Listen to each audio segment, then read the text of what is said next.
안녕하세요. 책으로 시인을 들리는 작가 유길문입니다.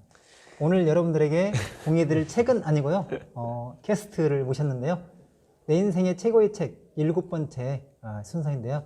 화단의 BTS 그리고 최근에 그림으로 열면 화단의 새로운 흐름을 주도하고 있는 세계적인 천재 화가가 되실 우리 고리들 고영훈 화가님을 모셨는데요. 화가님 반갑습니다. 네. 반갑습니다. 바쁘시죠? 네. 반갑습니다. 우리 유튜브 구독자 시청자 여러분. 여러분들에게 한번 우리 화가님 잠깐 이렇게 짧게 소개 한번 해주시면 좋을 것 같아요. 근데 저 책을 안 갖다 놨는데 그래서 막 가져와야 되나 중간에 끊고 아무튼 책을 읽고 쓰다가 유튜브를 우연히 이제 약 9년 전에 시작을 했고요. 꿈은 늘 그림만 그려도 되는 화가였는데 이 유튜브 덕분에 제가 그림만 그리는 화가가 된 본명은 고영훈인데 동명이인이 너무 많아서 고리들이라는 예명을 2008년경에 2008년에 지은 것 같아요.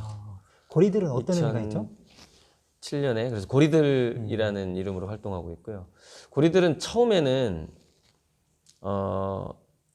그러니까 제가 한때 예전에 막 환단고기 공부하고 그런 약간 한때 환빠였는데 고구려라는 그 강대국 우리 민족이 뭐 신화인지 사실인지 뭐 역사인지 모르겠는데 그 고구려라는 것이 상당히 좀 가슴속에 늘 남아 있었고 그래서 고구려의 원래 이름이 거울이었어요. 거울이 발음 자체가 지금도 뭐 저쪽에 시베리아 쪽에 가면은 거울이 그래요. 고리국이 있었다고.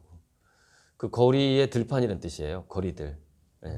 고리들인데 이거를 이제 해외에도 이제 제가 진출을 해야 되는데 이름을 어떻게 영문으로 바꿀까 하다가 제가 이제 어떤 그 우주의 원리 같은 걸 끊임없이 이렇게 공부해 왔잖아요. 그래서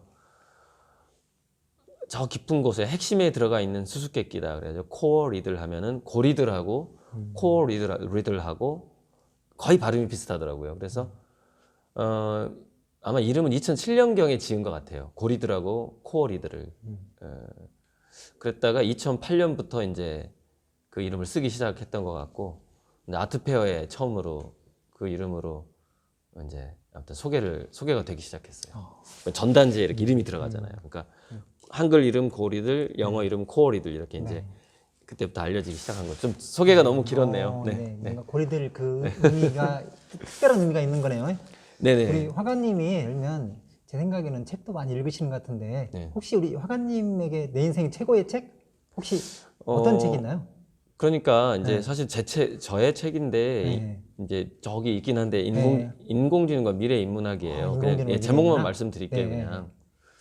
그냥 그게 그러니까 예술가는 항상 뭐 그 과거의 어떤 화가들이 그린 걸 따라 하더라도 새롭게 따라 하잖아요. 그러니까 뭔가 새로운 걸 추구하는데 과거에 이제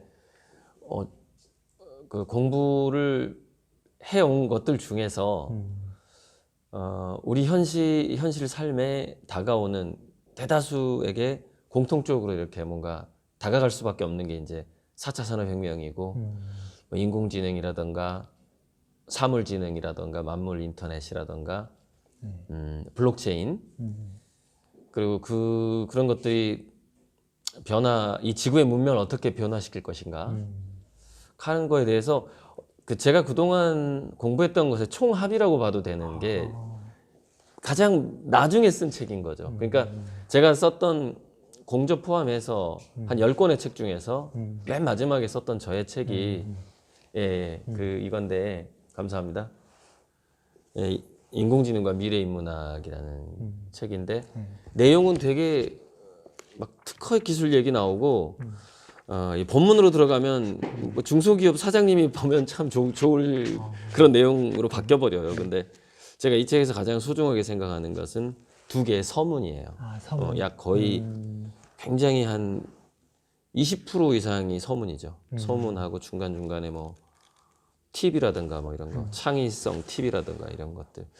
집약돼 있으니까 아무래도 뭐 저의 책을 인생의 책으로 이야기하는 것은 어쩌면 자기가 노력해온 작가라면은 그냥 자연스럽게 나오는 현상이 아닐까 싶거든요. 제가 그만큼 애써서 썼으니까. 네. 그러니까 네. 결국에는 내 인생 최고의 책은 그렇죠. 제가 마지막에 쓴 인공지능과 책인 거죠. 미래인문학. 예. 네. 그리고 그 책이 결국에는 내 인생의 최고의 책이지만 또 아까 방금 네. 이야기한 것처럼 네네. 뭔가 4차 산업혁명 시대를 대비해서 네. 뭔가 사람들한테 메시지를 주는 그런 책이네요. 네. 그렇죠, 그렇죠. 네. 어떤 핵심 메시지가 있을까요? 이 책 속에는? 짧게 한번 짧게 그거를 한번 말씀해 하자면은 주시면. 어떤 인류의 문명이 이제 짧게 보면은 되게 막 일자리도 잃고 이렇게 소집단으로 본다면은 수많은 불행들이 있을 거예요. 수많은 불행들이 있을 건데 크게 봤을 때는 지금 인류의 문명은 유토피아로 가고 있다라는 좀 상당히 낙관적인 책이거든요. 네. 그래서 인공지능이 더 발달하고 이제 블록체인이라고 이제 서로 이렇게 신뢰 장치라고 보통 말을 하는 신뢰를 기반으로 움직이는 인터넷이다. 뭐 이런 식으로 별명을 가지고 있는 게 이제 블록체인이라는 건데 그 블록체인과 인공지능이 함께 결합됨으로써 굉장한 유토피아가 되는데 일단은 인공지능 로봇에 의해서 이제 노동 소외냐 노동 해방이냐 이제 문제가 있는데 짧게는 노동 소외로 월급을 못 받는 사람들이 늘어나는 방향으로 가긴 갈 거예요. 근데 저는 궁극적으로는 인간의 본성이 이렇게 노동을 하는 거는 인간의 본성이 아니다. 인간의 본성은 놀이를 하는 것이다. 놀이를 하는 예, 거다. 문화적이고 뭐 게임을 한다거나 이렇게 뭐 이렇게 우리가 연애도 일종의 그 놀이의 개념으로 볼 수도 있고 그런 어떤 놀이의 문화, 호모 루덴스의 문화로 이러이러한 과정을 통해서 가게 될 것이다. 그리고 미래의 경제는 이렇게 이렇게 변할 것이다. 뭐 이렇게 이제 미래 경제에 대해서도 이렇게 예측한 내용이 아주 많이 들어가요. 저도 개인적으로 이 책을 2번 정도 읽었는데 두 번이나 감사합니다.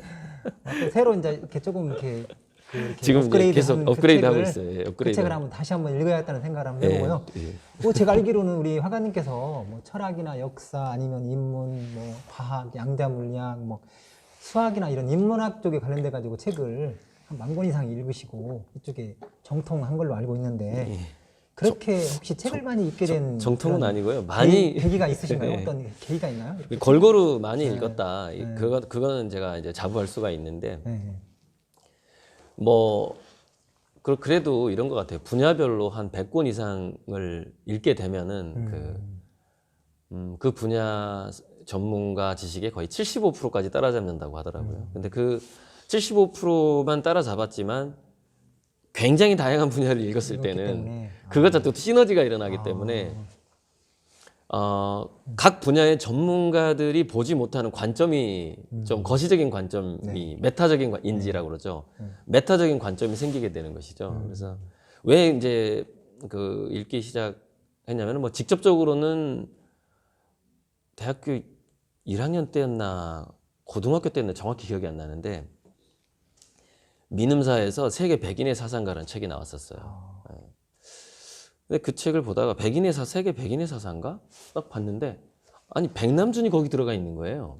우리나라 백남준. 우리나라 그 예술가가. 근데 상당히 그 이제 딱 한 가지 계기로 본다면 그 부분도 저는 영향을 줬다고 생각을 하는데 저는 백남준은 단지 비디오를 잘 다루는 그 비디오 아티스트. 미디어 기술, 그러니까 미디어 아티스트라고 보통 그러는데 그 비디오라든가 이런 기계 장치를 잘 다루는 일찍 해외로 이렇게 도망간 한국의 국적을 포기하고 일본인 아내와 미국과 독일 국적을 가지고서 이렇게 자기는 세계인이다라고 주장을 하면서 예술가로 성공한 사람이다 이렇게 알고 있었거든요. 되게 굉장히 부잣집 아들이었대요. 그 제가 알기로는 서울 3대 부자 아들이었다고 제가 알고 있는데, 그러니까 유학을 충분히 그 나이에 갈 수 있을 정도로 엄청난 부잣집이었다고 하더라고요. 그렇게만 알고 있었죠. 부잣집 아들 부럽다. 그냥 뭐 유학도 마음대로 가고 이렇게 생각하고 있었는데 저는 이제 가난한 집 아들이었으니까. 그런데 그 세계 백인 사상가에 백남준이 들어가 있었고 백남준이 이런저런 이야기한 원고가 올라가 있고 나중에 알고 보니까 백남준이 박사학위인가 무슨 학위 논문으로 장자에 대한 논문을 쓴 거예요. 또 장자에 대한 논문을 백남준이. 동양철학. 예. 이게 서양에서 미디어 기기만 잘 다루는 게 아니라 이 동양 고전에 대한 논문을 쓴 거예요, 이 사람이. 그걸 보고서 이제 야, 근데 이제 그 사람이 그 당시로서는 이우환 씨도 별로 안 뜰 때였어요. 이제 우리나라 이우환 씨.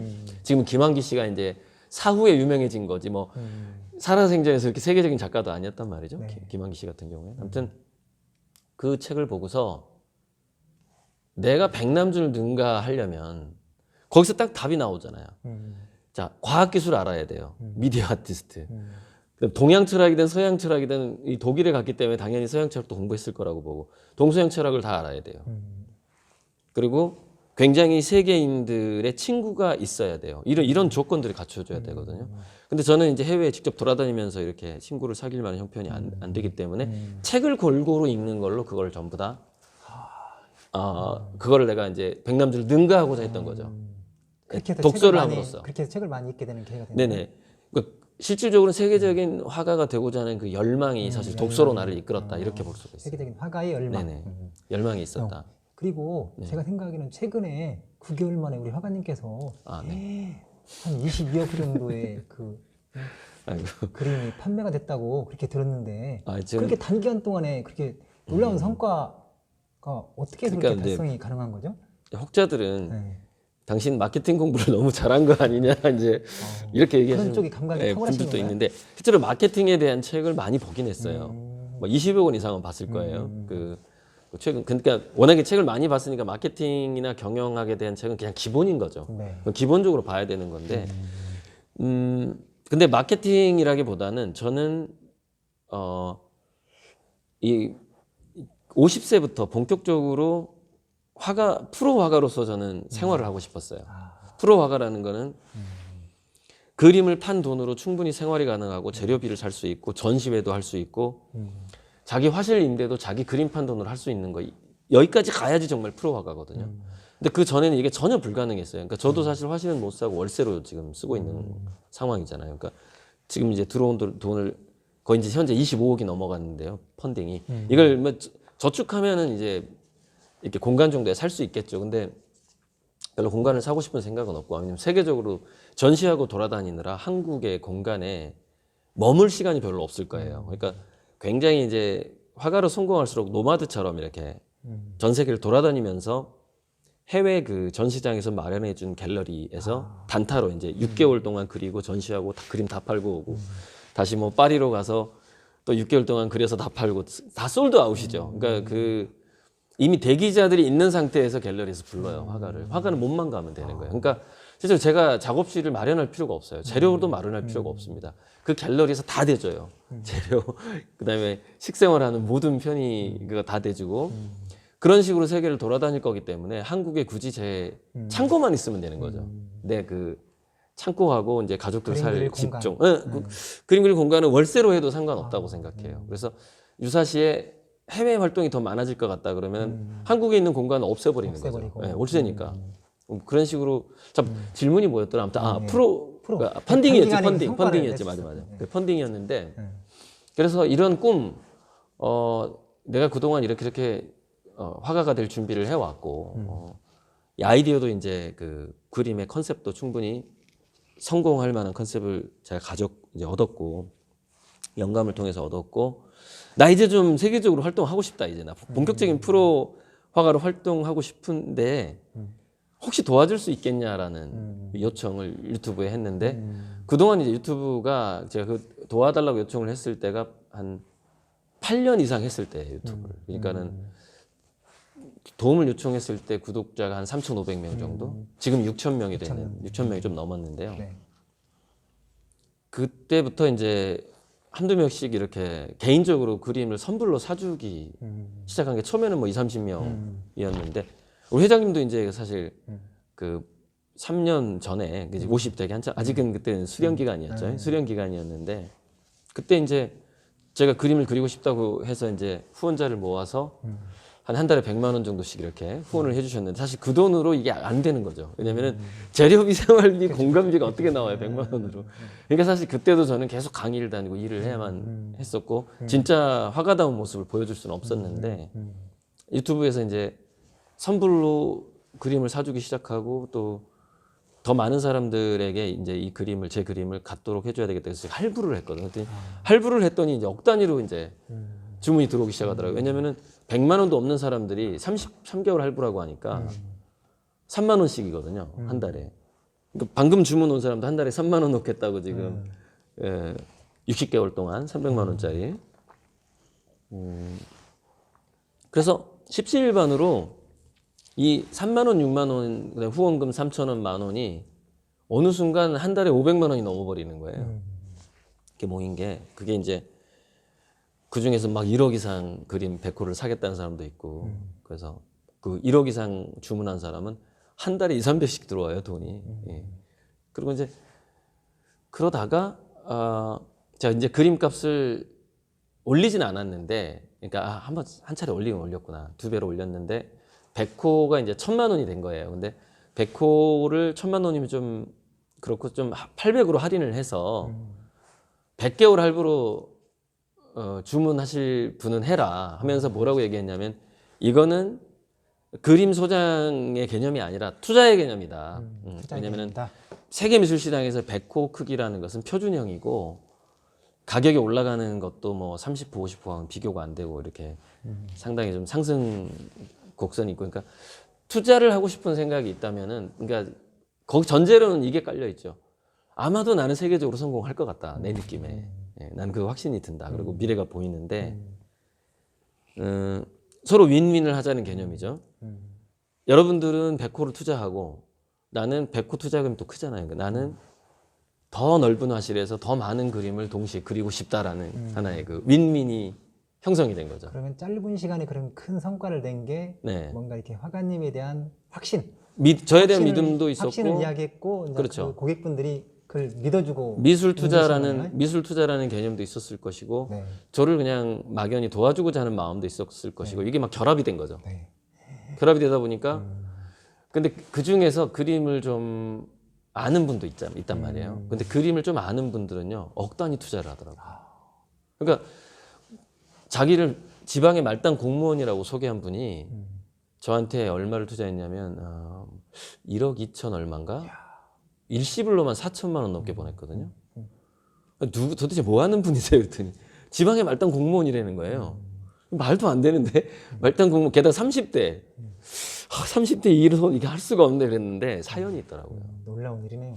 사연이 있는데 자기 가까운 친척이 갤러리를 하는데 굉장히 비싼 그림을 사고 팔고 이렇게 전시하고 하면서 재산을 형성해 나가는 걸 직접 관찰한 거예요. 옆에서. 그러니까 그분은 미술 투자 개념을 확실하게 알고 있는 사람인 거죠. 그러니까 제가 봤을 땐 자기가 저축한 돈의 80% 그리고 앞으로 들어올 돈의 80%를 저한테 투자한 것 같아요. 말단 공무원이 1억 2천 투자한다는 게 어마어마한 거예요. 네, 쉽지 않은 돈이거든요. 그런 분들이 꽤 많아요. 2억 이상 투자한 분들도요. 한 분은 학교 영어 선생이고 한 분은 학원 원장이에요. 근데 2억 5천씩 투자했어요, 이 사람들이. 그러니까 여러 가지 이제 저에 대한 어떤 제 유튜브 그 중에 한 분은 어떻게 저를 알게 됐냐면 자기 큰 아들이 지금 초등학생 아들이 보통 아이들랑 조금 달라요. 그러니까 뭐라고 해야 되지? 좀 특수하고 살짝 자폐 성향도 있는 것 같고, 그러니까 흔히 말하자면 그냥 보통 반에서 볼 수 있는 애들이 아닌 거죠. 그래서 이 애를 어떻게 내가 길러야 될까 이걸 고민하다가 제 유튜브를 만난 거예요. 자녀 교육 때문에 대부분 제 유튜브로 들어왔거든요. 들어와서 이제 사신 분도 있고, 최근에 이제 어떤 제가 특정 작가를 비판하는 영상을 올리면서 그거 보고 와서 또 그림 사신 분들도 그 돈만 해도 한 5억 정도 들어왔어요. 그 비판 영상 보고. 그러니까 제가 비판한 거에 대해서 확실히 일리가 있다고 생각을 하고, 제 어떤 안목과 견해에 대해서 그분들이 인정을 해준 거고, 또 제 안목과 견해를 인정한다는 것은 이 다음 질문에 나오겠지만 결국에는 제 그림의 철학을 인정하는 거거든요. 그렇게 생각하고 있어요. 그러면 이제 그림의 철학하고 이제 그렇죠. 연결된다고 저는 보는 거죠. 어떻든 간에 그렇게 단기적으로 사람들이 많이 열면 그림을 구매하고 그렇다는 얘기는 뭔가 의미가 있고 가치가 있으니까 그런 거잖아요. 예, 의미와 그런 가치죠. 측면에서, 그런 측면에서 의미와 가치. 우리 고리들 고영훈 화가님의 그림 하면 뭔가 눈동자, 네네. 그리고 눈동자죠. 우주, 그다음에 뭔가 또 꽃, 네, 꽃도 많이 나오고. 그다음에 또 이제 어렸을 때 이제 이런 거 동화나 이런 네, 어린 왕자, 이거 봐도 어린 왕자 행성 같잖아요. 어린 왕자 이제 이런 것도 현상이 되고 그리고 이제 어떤 분들은 또 신비감이 있다고 하고요. 그렇죠, 그다음에 그렇죠. 또 어떤 분들은 이 그림을 보면 힐링이 된다고 하거든요. 신비, 예. 좀 약간 명상하는 그림 같기도 명상하는 하고. 느낌. 그래서 이제 우리 화가님한테 질문 드리고 싶은 게 뭐냐면 우리 화가님의 네. 그 그림을 많은 분들이 이렇게 400명 이상이 이렇게 많이 구매도 하고 뭔가 거기서 이렇게 에너지도 얻고 그런 거잖아요. 네, 그러면 우리 화가님이 생각하기에 이 화가님의 지금 그림의 뭔가 컨셉을 우리 유튜브 시청자분들에게 한번 이야기를 해주실 수 있나요? 컨셉, 네. 보통 컨셉이라고 얘기를 네, 하죠. 네, 컨셉. 네. 개념인데. 개념 파악, 너는 어떤 개념 파악을 하고 그림을 그리냐, 뭐 이런 얘기죠. 결국 코어 리들이라는 제 예명애가 그 길이, 그러니까 현재 이 그림으로 오게 된 하나의 길이 있는 것 같아요. 코어 리들이라는 것은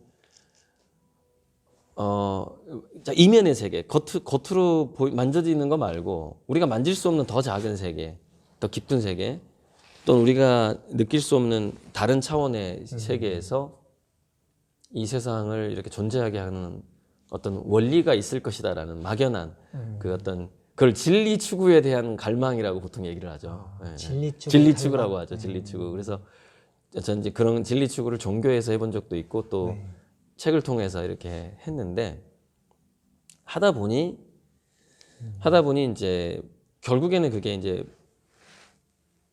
이렇게 물리학으로 압축이 돼요. 그러니까 요즘에는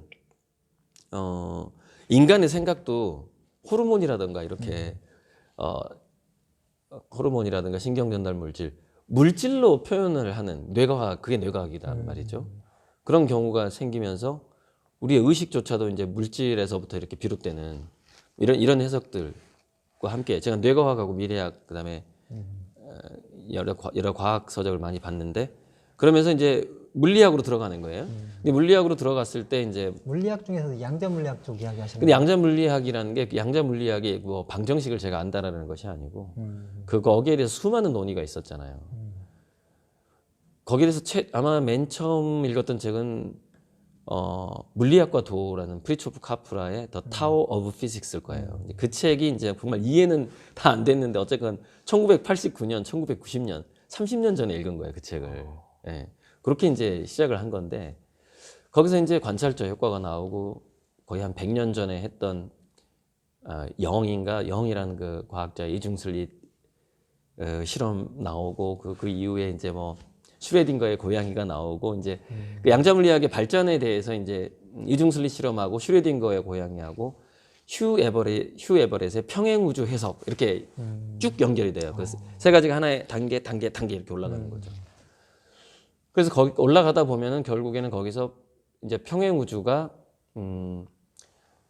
수많은 우주가 겹쳐 있는데 모든 가능성의 우주가 겹쳐 있는 거죠. 근데 그 모든 가능성의 우주가 겹쳐 있기 때문에 우리가 이 물리적인 현상이 가능하다는 얘기예요. 그게 평행 우주론이거든요. 그러니까 정말 우리가 뭔가를 아느냐 하면 아는 게 아니라 우리는 휴대폰 내부에 있는 모든 부품을 다 알고 쓰진 않거든요. 우리는 그렇잖아요. 우리는 뭔가 살 때 알고 사는 게 아니에요. 그냥 사는 거지. 네. 자동차 부품 모르지만 운전은 가능한 거죠. 우리가 두뇌 해부학 공부 안 해도 두뇌를 쓰잖아요. 마찬가지로 이제 그런데 내가 이렇게 말할 수 있고 물을 마실 수 있고 커피를 타서 마실 수 있고 이렇게 번식도 할 수 있고 결혼도 할 수 있고 그 모든 것의 근원이 누가 그 평행 우주를 딱 물론 평행 우주로는 양자 컴퓨터 가설이 있긴 있어요. 그러니까 뭐냐면은 엄청난 양자 컴퓨터가 모든 시뮬레이션을 이 세상의 모든 초기 조건을 다 파악해서 시뮬레이션을 다 해놨다는 거예요. 근데 그 수많은 우주에서 우리는 A 차원에서 A 다시 차원으로 계속 이동하면서 근데 그 이동하는 방향도 엄청나게 무수해요. 우리는 무한한 선택을 할 수가 있는 거죠. 제가 제스처를 이렇게 할 수도 있고 이렇게 할 수도 있고 이렇게 할 수도 있고 이 우주가 다 이미 계산돼 있다는 거죠. 우리가 상상할 수 없는 그 평행 우주가 존재한다는 것이죠. 그렇기 때문에 이런 물리 현상이 가능하다. 이게 평행 우주론이에요. 그 양자 물리학에서. 그런데 거기서 굉장히 중요한 게 뭐냐면은 관찰자를 중시 여겨요. 관찰자. 그게 이제 관찰이라는 것이 관찰 의지가 있어야만 관찰이 되는 것이냐 아니면은 관찰 의지 없이도 관찰이 되는 것이냐는 그 좀 논의가 있을 수 있는데 관찰 의지가 없어도 관찰이 된다고 저는 생각을 해요. 그러니까 우리에게 인식이 되는 관찰되어지는 우주가 있는데 근데 그 우주는 자기만의 우주라는 거예요. 평행 우주론의 핵심이 뭐냐면은 개개인의 관점대로 우주가 마음껏 또 펼쳐진다는 얘기예요. 유길문 회장님만의 우주, 나만의 우주, 여기 우리 촬영자만의 우주가 또 막 펼쳐져요. 그러면 이 회장님의 우주 안에 있는 나는 뭐냐? 회장님의 우주 안에서 계산된 나예요. 그걸 이제 인셉션에서는 그걸 투사체라고 말을 하거든요. 투사체. 네. 들어보면 어때요? 투사체라고 말을 하는데 궁극적으로 모든 존재는 투사체이면서 동시에 관찰자예요. 평행 우주론을 봤을 때 되게 공평해요, 그게. 그러니까 어쨌건 거기서 나오는 그 관찰자 효과라는 것을 제 그림에 담은 그림에 거죠. 담은 거죠. 그래서 그러면 다양한 차원의 우주를 평행 우주론은 사실은 뭐 내가 종이컵으로 커피를 마시는 우주와 이 머그컵 이걸로 마시는 우주 뭐 이렇게 우리 일상에서는 아주 작은 차이의 우주를 다루지만 제 그림에서는 아예 다른 은하, 다른 행성. 뭐 이 그림은 예를 들어서 금으로만 형성된 행성이거든요. 제가 중국인을 겨냥해서 지금 그리고 있는데 붉은 태양과 오직 금으로만 만들어진 그 꽃 행성이 있는 거예요. 그 행성에 가면은 꽃도 금이야. 이렇게 꽃도 금이야. 그러니까 이런 어떤 그 다양한 우주를 특정 관찰자의 눈동자 위에 그리는 거죠. 그러니까 뭐랄까 평행 우주론적인 이론을 훨씬 더 좀 과장하고 훨씬 더 동화풍으로 만들었다 이렇게 보시면 돼요. 그럼 결국에는 우리 화가님의 그림은 어떤 철학적인 깊이가 있는 거고 거기서 출발한 거니까요. 거기서 출발한 거고 네네. 그다음에 어떤 관찰자의 어떤 그런 입장에서 바라보는 거고 그다음에 뭔가 평행 우주론이라는 이런 부분들을 전체적으로 이제 여기 안에다 그렇죠. 담고 있는 거네요. 그래서 예전에는 그림에다 이런 문구도 줬고 그랬어요. 그 뭐 신과 나눈 이야기라는 Home is God에서 나오는 문구인데 Dream the impossible dream, reach the unreachable star. 불가능한 꿈을 꾸고 도달할 수 없는 별에 가라라는 뜻이거든요. 평행 우주론적으로 이제 사실 우리가 그럴 수 있다라는 것이죠. 사실 이건 도달할 수 없는 별이거든요. 이런 우리가 평생 살면서 금으로만 이루어진 행성에 가서 우리가 저 금으로만 된 꽃을 볼 수 있겠습니까? 이야, 사실은 불가능한데 할 수 있다는 거죠. 할 수 있다는 거. 예. 평행 우주론적으로 우리가 뭐 죽어서라도 할 수 있다는 얘기죠. anyway, 다른 차원에 가서라도. 근데 그런 어떤 상상할 수 있는 모든 어떤 이제 상상을 표현하되 단지 이 천문 물리 법칙에 의해서 태양, 행성, 위성, 뭐 그런 거, 그다음에 은하, 성운 그런 천문 물리의 바탕으로 저의 평행 우주적인 상상을 좀 마음껏 펼쳤다. 뭐 이렇게 예, 그냥 막 하고 싶은 대로, 지하고 싶은 대로. 결국에는 우리 이제 화가님의 네네. 뭔가 이렇게 그 지금 이야기한 컨셉하고 예, 예. 결국에는 이제 바로 이어지는 어떤 질문하고 또 연관이 되는 것 같은데요. 그래요? 뭐죠? 근데 제가 이제 그림 공부를 네. 저는 그림에 잘 모르는 사람인데 한 4년 정도 이제 공부를 하다 보니까 예. 뭐 세계적인 어떤 그런 진짜 명작을 그린 화가들 있잖아요. 뭐 네. 고을할지 아니면 뭐 클림트랄지 아니면 뭉크랄지 그다음에 또 최근에는 또 내가 어떤 분을 봤냐면 노스코? 네, 노스코. 마크 로스코 마크 로스코 일까요? 20세기 네. 그 화가도 네네네. 그렇고 그런 분들이 열면 뭔가 이렇게 철학에 네. 니체의 철학이나 아니면 그 철학 쪽에 심취해서 뭔가 자기만의 어떤 그림의 철학이 있는 것 같더라고요. 네. 그래서 혹시 우리 화가님이 생각하기에 이 철학을 공부하는 게 네네. 네. 대부분 여기 뭐 청소년들도 그렇고 CEO들도 그렇고 인문학 쪽에 관심이 엄청 많으시잖아요. 네네. 거기서 인문학적인 뭔가 통찰을 얻으려고 하잖아요. 네. 화가님이 생각하는 어떤 철학을 공부하고 인문학적인 공부를 하는 게 네. 그 우리 화가님이 그림을 투영하고 뭔가 여기다 가치를 담고 의미를 담는데 그게 뭔가 연관이 있는지 한번 그 부분을 한번 질문 드리고 싶어요. 네. 제가 글쎄, 알기로는 이런 화가님은 이런 이제- 얘기가 좀 네. 나오는데 네. 뭐 생각하는 대로 살지 않으면 사는 대로 생각하게 될 네. 것이다. 그게 이제 그 평행 우주에서도 나오는 얘기인데요. 이 우주가 자동적으로 시뮬레이션이 계산되었다고 그랬잖아요. 우리가 로또 복권을 살 때 자기가 꿈에서 본 숫자를 이렇게 체크하는 사람도 있고 그냥 자동으로 대부분 이렇게 하는 사람도 있듯이 네. 삶이라는 것이 자기가 이렇게 살아야 되겠다고 생각을 하면 그렇게 살 수 있는데 별 생각 없이도 살 수 있는 거예요. 그냥 이렇게 막 돌아가거든요. 근데 그 중에서 이제 매트릭스에서 이제 빨간 약과 파란 약 비유가 나오는데 너가 이 파란 약을 먹으면 그냥 여기 남아서 그냥 너 살던 대로 살게 될 건데 빨간 약을 먹으면 너는 진실을 알게 될 거다. 근데 먹는 순간 되돌릴 수 없으니까 잘 생각하고 먹어라 이러거든요. 오피어스가. 그러니까 그냥 주변에서 어른들이 하는 이야기, 뭐 학교 선생님이 하는 이야기, 그다음 베스트셀러가 하는 이야기 말고 왠지 도서관에서 저 숨겨진 책 속에 뭔가 나의 새로운 생각 재료가 있지 않을까라는 그게 호기심이잖아요. 거기서부터 이제 남들이 안 본 책을 읽으면서 막 20대 때는 되게 막 자랑스러워하고 막 그러잖아요. 심리적으로. 아무튼 그 생각의 재료를 맛있는 생각의 재료를 머릿속에 담지 않는다면 현대 미술이라는 것이 자기 생각을 이미지화하는 거거든요. 그것은 마치 요리사가 어떤 레시피를 가지고 요리를 해내는 것과 비슷해요. 근데 레시피는 요리는 아니잖아요. 그렇죠. 예, 예. 요리는 아닌데 그래서 이제 이게 참 종합 예술인데 그래서 이 그림이라는 것은 그래서 생각의 재료를 책에서 얻고요. 그다음에 이렇게 고수들의 강의를 듣는 거예요. 이런 인터뷰 듣는 것도 사실 강의 듣는 거랑 비슷하거든요. 고수들의 강의를 듣는 건 뭐냐면은 그 사람만의 레시피를 공부하는 거예요.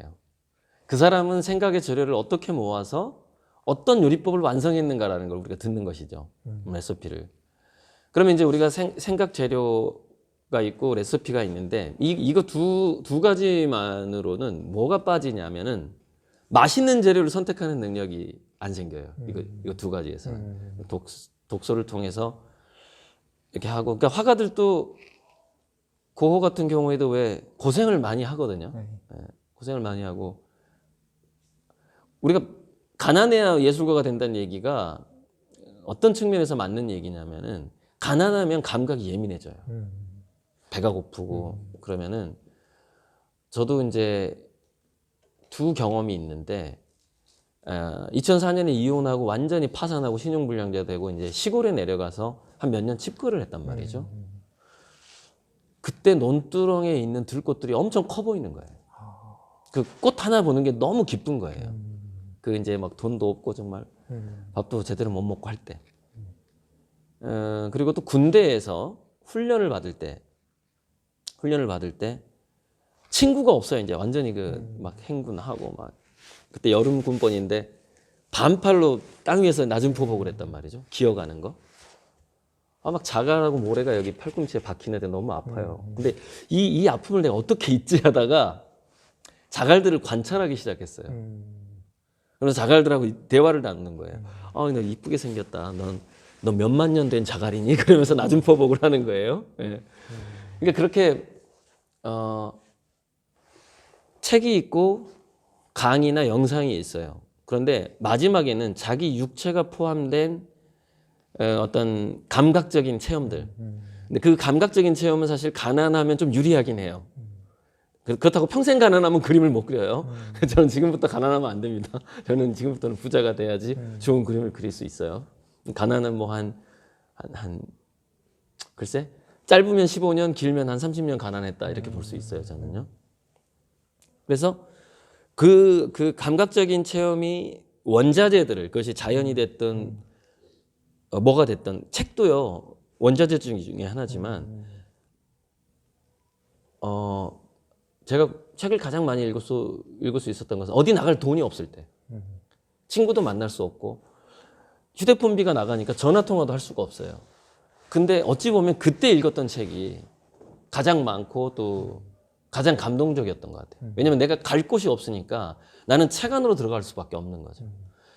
그러니까 좀 더 귀해지는 듯한 느낌이 들더라고요. 지금은 제가 그림도 그릴 수 있고 책도 볼 수 있는 이게 선택을 할 수 있잖아요. 왜냐면 재료비가 생겼으니까. 그러니까 책 읽는 게 덜 귀해져요. 사실 그런 느낌이 확실히 있어요. 근데 책 읽는 거 외에는 아무것도 할 수 없었을 때. 그때는 완전 예, 책 속에 몰입 그때 책 속에만 나의 길이 있는 거예요, 그냥. 그러니까 그것도 어찌 보면은 그 어떤 자기 현실적인 어떤 체험에 의해서 감각이 예민해진 상태인 거죠. 근데 그 현실적인 체험이 책보다는 우리가 부부싸움을 할 때 감각이 더 예민해지잖아요, 아무래도. 그 삶 속에서 우리가 이렇게 느껴지는 것들, 그죠? 그래서 그 세 가지가 하나가 결합이 돼야 완벽한 요리가 나오는 거죠. 실제 그러니까 우리가 이렇게 말미잘이라든가 바지락을 한번 캐봐야 되는 거죠. 바지락탕을 끓이려면은. 그래서 그 어떤 그런 게 체험이죠. 진짜 갯벌에서 호미질을 해보는 거. 그래서 그 세 가지가 결합돼야지 좋은 요리가 나오고, 제 그림은 그 세 가지가 잘 결합돼 있다. 네, 이렇게 좀 말할 수가 있죠. 이야기를 듣다 보니까 우리 화가님께서 네네. 그때 어떻게 보면 진짜 어렵고 힘들 때 네네네. 대부분 사람들은 절망할 수 있고 그러잖아요. 근데 그 어려운 시기에 네. 뭔가 책에 몰입하고 네, 맞아요. 그러면서 진짜 막 집중해서 책을 읽고 그리고 이제 거기서 또 나중에 아이디어를 얻고 이런 부분들이 참 감명 있게 다가왔는데요. 네. 저 그리고- 한마디만 덧붙일게요. 네. 그 책 읽기의 조언 중에 네. 저는 그 조언이 너무 중요한 조언이라고 봐요. 제가 몇 살까지 그걸 지켰냐면 아마 40대 초반까지는 지켰을 거예요. 밥을 먹든 화장실에 가서 일을 보든 네. 버스를 타든 잠을 자든 뭐를 하든 자기 머리맡이나 손에서 반드시 한 권의 책은 있어야 된다는 것이죠. 항상 책을 네. 들고 술을 먹더라도 책 위에 손을 얹고 맥주를 마셔야 되는 거죠. 그러다가 친구가 화장실을 갔어. 앞에 있을 때 책 보면 안 되잖아요. 잠깐 화장실을 갔어. 그때 보는 거예요. 그 사이에도 술 취했는데 그때 보는 거예요. 이 정도 한 20, 30년은 해야 돼요. 그렇지 않으면은 많은 책을 볼 수가 없어요. 그거 자체가 뭐냐면, 그러니까 제가 예전에 뭐 신문을 꼭 보고 책을 보고 할 때는요, 산 책을 배낭에다 놓고 다녔어요. 엄청 무겁거든요. 일종의 그 미션이라는 영화에 나오는 형벌 같은 건데, 책이 무거운데 이 책을 가방에서 꺼내는 방법은 책을 대충이라도 보지 않으면 못 꺼내는 거예요. 자, 서점에서 책을 사서 배낭에 넣었어요. 힘들어 걸어 다니는 게, 메고 다니니까. 너가 안 힘들려면 빨리 책을 보던가. 이렇게 저한테 스스로 형벌을 내렸단 말이죠. 손에 마치 수갑을 찬 것처럼 책 수갑이죠. 책이 손목에 수갑이 차여 있는 거예요. 그리고 그 군대 훈련처럼 책 속에 무기가 아니라 탄약이 아니라 책이 들어가 있는 건데 읽지 않으면 못 꺼내는 거야. 그럼 벌칙을 줘야 돼요. 책 수갑 어떤 뭐 책 배낭 그렇게 한 정말 20, 30년 해야 어떤 책을 정말 많이 골고루 볼 수 있어요. 그 정도로 절박한 저는 그렇게 실천했어요. 마음으로 실천한 네네, 거잖아요. 저는 책을. 그렇게 했어요. 늘 가지고 다녔죠. 최근에 화가님 제가 이건 이제 팩트인데 네네. 그 화가님한테서 그 그림을 구입하신 네네네. 병원 원장님께서 직접 그런 이야기를 하더라고요. 한 CEO들 한 2, 30명 같이 이제 차를 마실 자리가 있었는데 아마 제 생각으로는 한 500만 원 정도 해가지고 500에 사셨죠? 네, 구입하신 것 같아요. 전 근데, 정말 근데- 막 이사 비용이 없을 근데 때. 이제 저는 깜짝 놀란 게 뭐냐면 그 자리에서 사람들한테 그런 얘기를 하는 거예요. 불과 그림을 산 지 한 3개월 정도 지났는데 네, 1억이라고? 사람들 앞에서 어떤 얘기를 했냐면 나는 이 그림이 1억이다. 지금 현재도 1억 가치가 있다고 생각한다. 그쵸. 지금 누가 1억을 준다고 난 안 팔겠다. 그 이야기를 들었을 때 저 깜짝 놀랐거든요. 자, 그래서 우리 화가님한테 아까보다 조금 연관이 되는 건데 네네. 혹시 우리 화가님의 그림의 영감은 혹시 어디서 나오시나요? 잠깐만요. 영감, 뭐 이렇게 영감. 아이디어나 이런 게 아까 이제 책 속에서 나오고 그런다고 했는데, 오케이. 네, 그러다고 연장 선생님 이전에 이제 그 질문에서 좀 더 깊게 들어가는 건데요. 네, 일단은 그 원장님이 500만 원의 그 그림을 사자마자 네. 1억이라고 했던 이유는 제가 20분의 1 가격으로 팔았기 때문이에요. 그러니까 원래 팔기 전에도 사실 1억 가치는 있었어요. 근데 제가 화가는 가난하면 자기 그림을 싸게 팔 수밖에 없어요. 어떻게 협상의 여지가 없어요. 그러니까 당장에 나가 지금 생활에 필요한데 절박하니까. 돈이 너무 절박하니까 싸게 팔 수밖에. 그 전에는 막 더 싸게 판 그림도 많았었죠. 호당 10,000원에 팔고 그랬죠 거의. 호당 5,000원에 판 적도 있었어요. 지금 제가 호당 10만 원이란 말이에요. 그러니까 호당 5,000원에 팔던데 20분의 1로 판 거잖아요. 근데 그게 호당 한 4만 얼마에 판 건데 지금의 20분의 1 가격에 팔았던 거죠. 실질적으로. 내년에 제가 호당 20만 원이 되니까요. 예. 아무튼 넘어가고요. 그 영감이라는 것이요. 아까 제가 책, 강의, 그다음에 실질적인 그 감각적인 체험에서 그 세 가지가 이제 다 모아졌을 때 이제 하나의 좋은 요리. 그림의 영감이라는 것은 이제 그 중에서도 그 모든 것들하고 이제 대화를 나누는데 그 자기 주변에 있는 모든 것이 그 신의 현현이다. 그 자기가 만나는 사람이 신의 아바타다. 라고 생각을 해보는 거예요. 그래서 주변에 있는 모든 만물을 신이라고 생각하고 약간 애니미즘적 개념인데요. 이게 애니미즘적 개념이고 제가 이 인공지능과 미래인문학에서도 미래 사회가 애니미즘으로 바뀐다. 가이아, 그 이제 만물, 인터넷, 인공지능이 들어오면서 그것에 대한 그 영화가 하나 있었는데 완전히 그 나노 어떤 수험 인텔리전스라고 그러는데 떼지능, 나노 떼지능이 형성되면서 만물의 지능이 퍼지는 그 영화가 있었어요. 트랜센던스예요. 트랜센던스. 트랜센던스 그 전이하다 그 옮긴다는 뜻인데 트랜센던스라는 영화에서 그 만물이 그 애니미즘화되는 살아있는 것처럼 되는 영상이 잠깐 나와요. 작은 물방울 속에 엄청난 그 나노 센서들이 지능을 가진 센서들이 들어가 있는 그러니까 나노 인공지능 뭐 이렇게 인공지능 로봇이다 이렇게 생각하시면 돼요. 아무튼 그 모든 만물이 그런 애니미즘적인 신의 메시지를 담고 있는 하나의 그림자다. 그러니까 신이 빛이라면 플라톤의 동굴의 비유인데 이게 빛이라면 그 그림자가 이제 현재 이런 것들이다. 이제 뭐 이렇게 보통 불교라든가 이런 데서도 좀 많이 나오는 개념인데 그러면서 그 주변의 만물들하고 대화를 시도를 하는 거죠. 이 나무 토막은 나에게 지금 현재 어떤 말을 거는가. 근데 그 대화를 시도하는 중에 이제 물감을 섞어서 색깔을 만들고 붓칠을 하면서 그 작용, 그러니까 붓이 캔버스에 묻는 그 한 작용에서 이제 하나의 또 신하고 소통하고 있다는 느낌을 받는 것이죠. 그러니까 신은 어떤 그림을 그리고자 하는가, 어떤 새로움을 만들어내고자 하는가죠. 그러니까 우리가 요리를 해도 어떤 새로운 요리를 만들어내는가 하면은 피아노 연주를 해도 조금 다르게 연주하잖아요. 그럼 그 연주가들은 그 임현정 씨 같은 경우에도 베토벤 피아노 곡을 칠 때 베토벤한테 기도를 한대요. 내 옆에 와 있어 달라고. 나 혼자는 이 곡을 다 칠 수 없다. 내 옆에 와 있어 달라. 기도를 하고 하면은 정말 베토벤이 자기한테 온 것 같은 느낌은 든대요. 증명을 할 수는 없지만. 마찬가지로 제가 이제 그림을 그릴 때도 신이시여, 당신이 화가가 됐다면 당신은 지금 이 그림을 어떻게 그리겠습니까? 라고 계속 묻는 거죠. 근데 거기서 이제 어쩔 때는 이제 게르하르트 리히터라는 그 독일 작가가 화가가 했던 말인데 나의 그림이 나보다 영리하다. 캔버스와 붓이 나를 인도하는 것 같은 느낌이 든단 말이죠.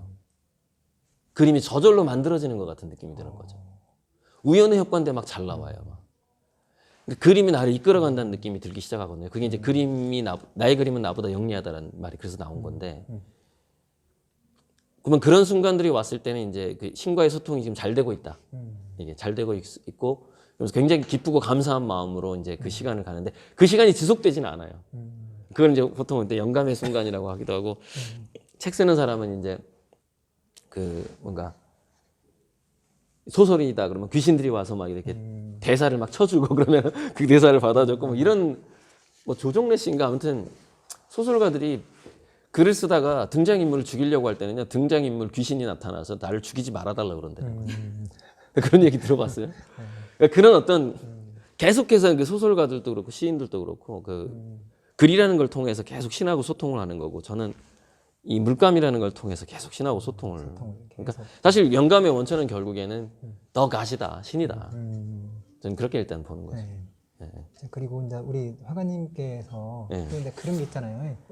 어떻게 보면 그림이라는 게 실은 부유한 사람들, 부유층의 어떻게 보면 전유물일 수 있잖아요.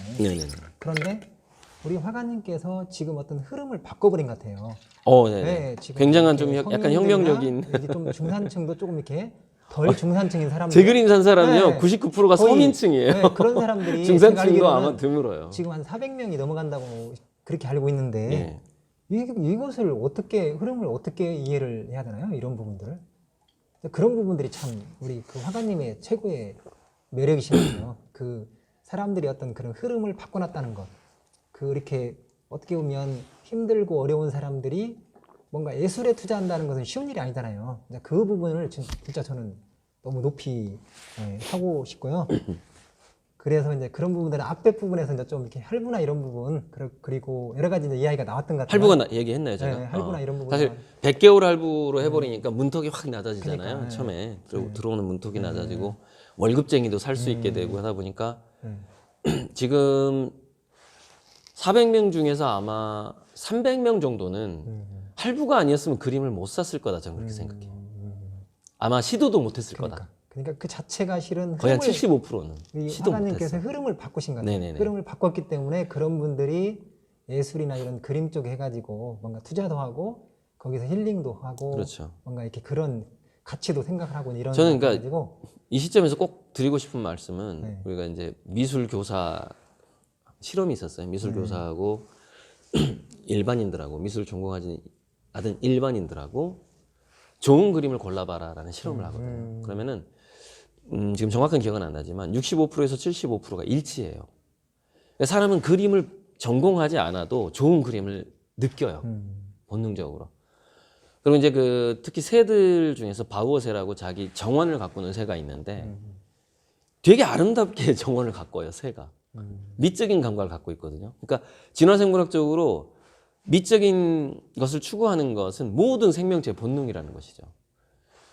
그러면은 좋은 미술 작품을 소장하고자 하는 본능은 부자들만 있는 게 아니거든요. 저는 노숙자가 될 수밖에 없었던 사람들도 다 가지고 있다고 생각하고 심지어는 그 정신지체 장애인도 가지고 있다고 생각해요.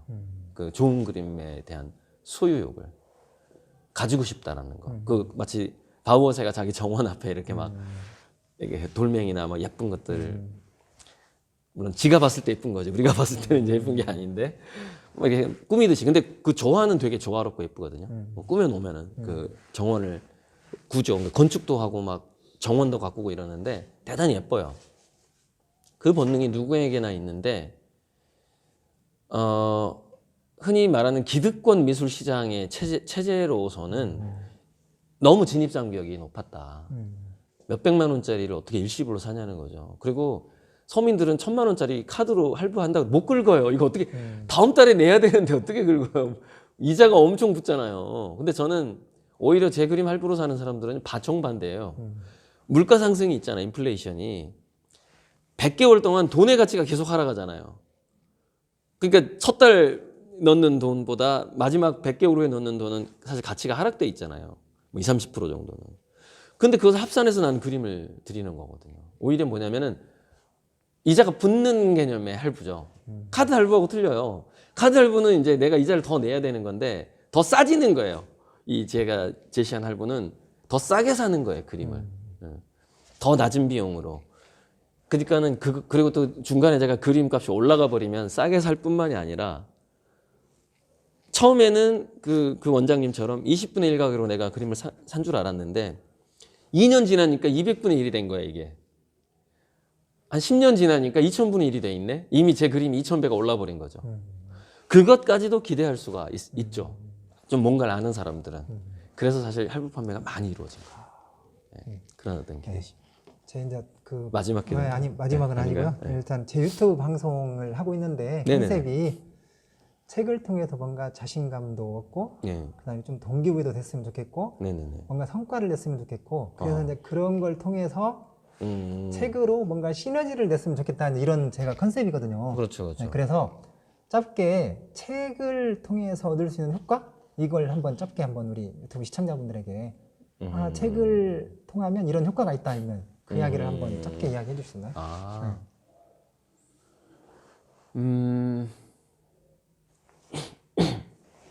최근 제가 도서관이나 이렇게 서점에 가면은 그 대형마트가 생각이 나는데 이 카트 딱 끌고 딱딱 주워 담을 수 있잖아요. 마찬가지로 그 어떤 우리가 생각을 쇼핑한다는 개념요. 생각 쇼핑이라는 것이 예를 들자면은 우리가 강의를 듣는다 그러면은 제가 예전에 이제 공부법 강의할 때 자주 했던 얘기인데 강의를 듣는 그 정보의 그 입력의 속도가 50분의 1이 돼요. 책 읽는 거예요. 그러니까 아무리 좋은 스승을 내가 만나서 강의를 듣는다고 해도 50배의 시간이 걸려요. 근데 우리가 어느 정도 이 독서에 대한 좀 수련이 됐고, 한 몇백 권 이상 이렇게 읽고 뭐 1000권 이상 넘어가게 되면은 책 읽는 속도도 빨라지고 이해도 또 좋아지잖아요. 또 아는 개념도 많아지기 때문에. 그래서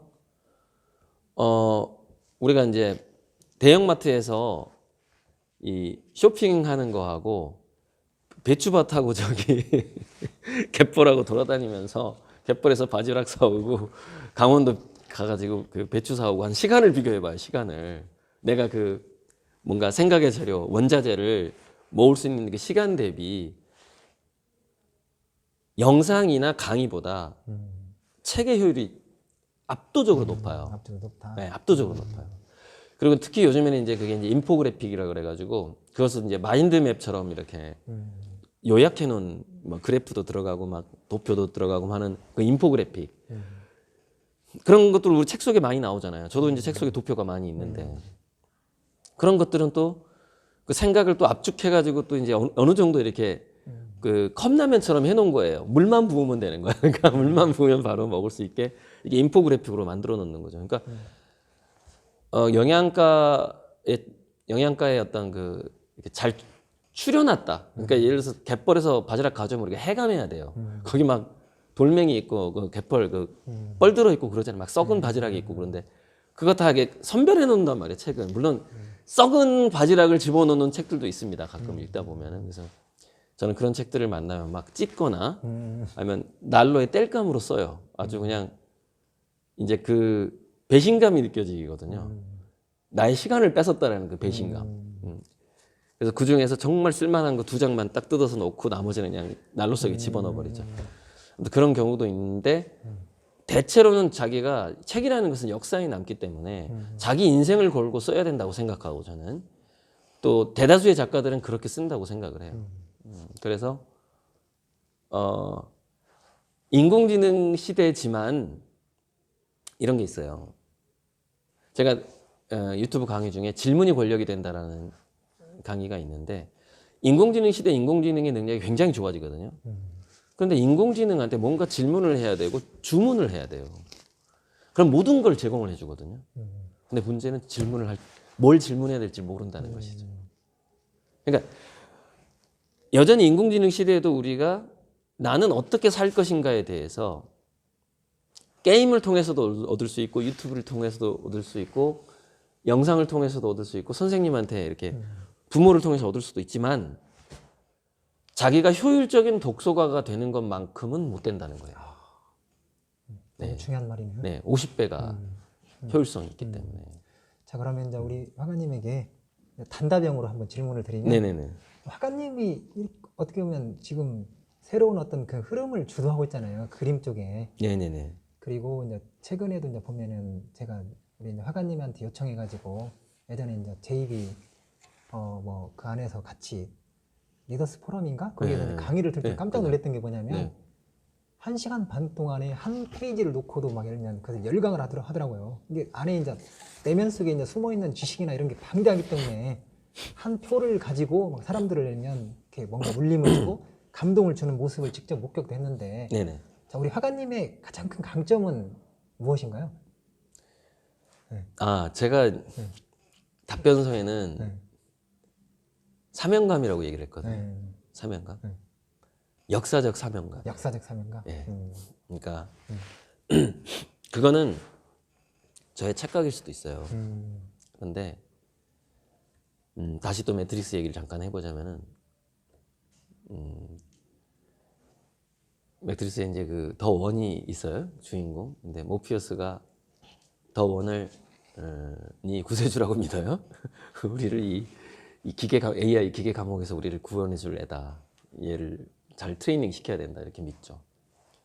근데 예언자가 이렇게 얘기하는 거 오라클이 너는 사실은 더 원이 아니야. 혹시 죽었다 깨나면 될 수도 있어. 근데 지금은 더 원이 아니야. 그러니까 이제 막 실망하는 거야. 그러면서 이제 오라클한테 이렇게 얘기해요. 아니 그러면 나를 저렇게 그러니까 딱 이렇게 한숨을 쉬면서 살짝 웃어요. 그랬더니 왜 그러냐. 그러니까 모피어스가 불쌍해서 그렇다는 거예요. 아니 자기를 100% 믿고 있는 저 양반 어떡하냐. 나를 지금 100% 지금 내가 자기들 이렇게 이 시스템을 부실 더 원이라고 지금 믿고 있는데 참 모피우스가 100% 믿고 있는 거에 대해서 내가 지금 참 안타까워서 그런다. 물론 짧게 얘기하지만 그 내용은 그래요. 그랬더니 오라클이 뭐라 그러냐면은 모피우스가 아니면 너도 나도 길을 잃는다 이래요. 길을 찾을 수가 없다는 거예요. 그러니까 제가 이제 역사적 사명을 이룰 화가다라고 제가 믿거든요. 근데 이 믿음은 사실은 등대예요. 등대. 빛이에요. 믿음이 없으면 어차피 길을 못 찾아요. 근데 믿음이 있으면 길이 보여요. 그러니까 저는 이제 제 그림의 운명 그리고 제 화가로서의 어떤 역사적 사명감이라는 믿음이 있는데 그 믿음이 이제 하나의 그 빛이고 뭐 이제 제가 걸어가야 할 길이 이제 걷다 보면 그 다음 길이 보이는 거잖아요. 지금 여기서 100m 앞까지는 보이진 않잖아요. 근데 그 역사적인 사명감이라는 믿음을 갖고 걷고 있는데 반드시 길은 열릴 것이다 이렇게 봅니다. 열릴 것이다. 네. 네. 우리 화가님 지금도 바쁘신데 2020년도 그리고 앞으로의 어떤 그런 비전, 네네네. 계획이 있다고 한다면 짧게 한번 이야기 한번 해주시죠. 네, 일단은 사실 밀린 그림을 천천히 그리면 5년, 빨리 그리면 3년이 걸려요. 예, 왜냐하면 제 생각에 한 600개 정도가 밀린 것 같아요. 600개가. 근데 빨리 그리는 게 3일에 하나, 오래 걸리는 게 2주. 이제 아주 그림의 종류에 따라서 아주 오래 걸리는 게 한 달. 그다음에 보통 일주일에 하나 정도로 본단 말이죠. 그러면은 일주일에 하나는 좀 거시기 하고 그러면 한 달에 1년에 50개밖에 못 그려요. 근데 좀 더 노력을 한다면은 뭐 예를 들어서 4일에 하나 뭐 이렇게 한다 보면은 1년에 한 100개까지도 나올 수는 있어요. 80개에서 100개. 그러면은 5년이 걸리네. 그래도 5년이 걸려. 근데 그게 이제 좀 대량 생산 시스템이라는 게 좀 있는데 포드처럼 컨베이어 벨트 시스템 이거 쭉 내가 이동하면서 또 이렇게 하게 되면 좀 더 단축이 되거든요 시간이. 그래서 어찌 됐건 3년에서 5년은 걸려요. 근데 그거 하느라고 정신 없겠죠 앞으로. 그 밀린 그림 그리느라고 정신 없을 거예요. 왜냐면 그 밀린 그림을 안 그리면 저는 세계의 외국인들한테 팔아야 될 그 외국인 부자한테 팔아야 될 그림을 그릴 수가 없잖아요. 그러니까 중간 중간에 이제 외국에 팔 그림이랑 이렇게 국내에 이렇게 갈 그림이 뭐 질이 다른 게 아니라 분리해서 할 텐데 예를 들어서 이건 중국에 가듯이 중국에 지금 겨냥하고 있듯이 내년부터 이제 굉장히 이제 특이할 만한 사항이 제가 5천만 원 정도를 지금 설정을 했어요. 5천만 원 정도 한도 내에서 제 그림을 이미 완부를 하고 사가셨던 분에게 상승된 가격으로 담보대출을 시작할 거예요. 내년부터. 담보대출. 그리고 이제 우리 같은 이제 하나의 후원회 모임인 일원인데 나중에 이제 그 문화복지재단을 만들면 그 문화복지재단의 뭐 자회사급으로 해서 이제 금융업을 시작을 하는 거죠. 그래서 하나의 그 어떤 유동성 자금을 금융업 개념으로 만들어서 이제 공식 법인에서 이제 이렇게 대출을 해주겠지만 담보대출을 해주겠지만은 한 1, 2년 정도는 제가 개인적으로 실험을 내년부터 시작을 해보려고요. 내년에 한 5천만 원 정도고 내후년에 한 2억 정도 이렇게 5천만 원, 2억, 그다음에 10억 이렇게 늘려가고 아마 금융업 자체는 10억이나 한 50억 사이에서 출발을 하게 될 것 같아요. 그 정도의 자금. 그러면 2022년 정도에 이제 네네네. 출발하는 거네요. 그때 이제 그 정식 담보대출 법인 그 어떤 그게 은행은 아니어도 나중에는 은행이 되겠지만 은행 전 단계 어떤 대부업? 일종의 그 대부업자 좀 이게 이미지가 안 좋아지는데 근데 저는 굉장히 착한 대부업자 따뜻한 담보대출. 착한 담보대출을 이제 아마 하게 될 겁니다. 하여튼 오늘 우리 화가님 시간 내주셔서 너무 감사드리고요. 제가 최근에 우리 화가님의 그림을 보고 네. 실은 막 감동도 하고 그다음에 페이스북에 글도 올리고 이제 그런 경험도 많이 있는데 네. 그림이 저한테 뭔가 그 힐링이 되는 것 같아요. 그리고 막 감동을 하게 되고 뭔가 이렇게 색다른 어떤 신비감으로 다가오고 그리고 말로 어떻게 표현할 수 없는 어떤 그런 게 많이 다가왔거든요. 너무 감사드리고 한마디만 멘트 해도 돼요? 마지막에 질문이 뭐죠? 마지막으로 이제 이렇게 유튜브 시청자분들에게 한 말씀. 오케이. 그 전에 이제 한 말씀 하시고 하고, 시청자분들한테 인사 네. 말씀하시면 좋을 것 같아요. 네네네. 화가로서 이제 이게 붓질을 할 때 그 붓질이 저를 설레이게 해야 되거든요. 그 붓질 자체가. 근데 그 붓질이 나를 설레이게 하지 않으면 막 그냥 쉬고 싶어요. 딴짓을 하고 싶은 거죠. 그러니까 화가들이 사실 물론 내년에는 제가 딴짓조차 할 수 없을 정도로 지금 스케줄을 빡빡하게 잡을 생각인데 그렇게 제 자신이 설레이는 붓질이 아니면 화실에서 내보낼 수가 없어요. 그림을 못 내보내요. 그러니까 이 뭐냐면은 제가 그 그림에 대해서 남들이 봤을 때는 괜찮은데, 그러니까 저 이런 말 하는 사람 되게 싫어하는데, 도자기 장인한테 가서 야, 그 기스난 도자기 있잖아, 이렇게 점 하나 있는 거 조금 금간 거 그런 거 있으면 내가 우리 집에 갖다 놓을 테니까 좀 하나만 줘. 도자기 장인들이 제일 싫어하는 말이에요. 그다음에 학교에서 학생 때도 그런 말 하는 사람들이 있어요. 특히 경비 아저씨 뭐 그런 분들이 야, 나중에 너 얼마나 화가로 성공할지 모르니까 그림 그리다가 버린 거 좀 이렇게 네가 보기에 좀 잘못 나온 거 있으면 나 하나 줘. 근데 보통 초등학교, 중학교 동창들이 또 이 얘기를 많이 해요. 미치겠어. 친구들한테 이렇게 막 공격적으로 말을 할 수는 없잖아요. 근데 사실 그렇게 할 수가 없어요. 진짜 장인이고 진짜 화가는 버린 거는요, 숨기고 싶지 세상에 내보내고 싶지 않아요. 그 마치 자기가 이렇게 자기 몸매를 드러내는 거하고 똑같아요. 그런 게 잘 다듬어서 내놓고 싶단 말이죠. 여름에 우리 아시죠? 20대 그 여름 오기 전에 다이어트 하는 그 심정이야. 진짜 드러내. 아무튼 그렇기 때문에 제 그림을 가져가신 분은 제가 그 정도 노력을 하고 있다. 그래서 이제 좀 감동도 전해줄 수 있다. 저는 이렇게 봐요. 그 붓질에 설레임이 들어가 있다. 그리고 이제 끝으로 우리 좀 너무 길었는데 몇 분이냐면은 거의 1시간이 넘었는데요. 시청자 여러분들에게 인사 한 말씀 해주시죠. 그러니까 이제 우리 유길문 회장님의 유튜브 공식 명칭이 뭐죠? 책 시너지. 책 시너지? 유튜브. 책 시너지 TV예요? 아니면 그냥 책 시너지예요? 책 시너지 유길문. 책 시너지 유길문. 그러니까 저도 이제 구독자인데 이름을 이게 다 외우지 못하고 영상만 보니까 저도 구독자인데 아무튼 그 유길문 회장님 채널에서 만나서 그래서 행복하고 감사하고요. 오늘 인터뷰만큼 제가 이제 수많은 아니고 한 7군데 정도 잡지사 해가지고 7군데 정도 최근에 한 7개 정도의 인터뷰를 했던 것 같습니다. 그런데 어쩌면 이게 지금 7번째 인터뷰일 건데 역시 제 그 후원 회장님이 이렇게 3년 전에 후원회를 결성해 주신 한 거의 4년 전에 후원 회장님의 질문이 일단 워낙에 그림 공부를 많이 하셨잖아요. 그래갖고 일단 뽑는 것 자체가 수준이 다르고 질문의 수준이라는 게 있잖아요. 질문의 수준. 일단 질문의 수준이 너무 감사하고 그 질문 덕분에 제 대답도 굉장히 잘 나왔고 그래서 제가 여기서 이렇게 대답했던 거는요. 사실 대부분의 화가들이 가지고 있는 생각일 겁니다. 저만 가지고 있는 게 아니라 이렇게 저처럼 표현은 못하더라도 대부분의 예술가들이 이런 심정을 갖고 있고 그런 느낌으로 예술 활동을 하고 글을 쓰고 창작을 할 거라고 생각을 합니다. 오늘 뭐 이렇게 끝까지 들으신 분이 뭐 몇 %일지는 잘 모르겠는데요. 아무튼 장시간 이렇게 어떤 분은 참 고생 많으셨고 또 아무튼 함께 행복했습니다. 감사합니다. 네, 유튜브 시청자 여러분 감사합니다. 내 인생의 최고의 책 우리 화단의 BTS 우리 고리들 고영훈 화가님 모셨는데요. 고리들 고영훈 화가님의 내 인생의 최고의 책은 인공지능과 미래인문학이라는 책이라는 거. 제가 마지막에 쓴 책이죠. 꼭 여러분들 읽으면 인공지능, 미래인문학 쪽에 인문학 쪽에 뭔가 이렇게 통찰을 얻고 싶으신 분은 우리 화가님의 책을 꼭 한번 읽어보시면 많은 도움이 될 것 같습니다.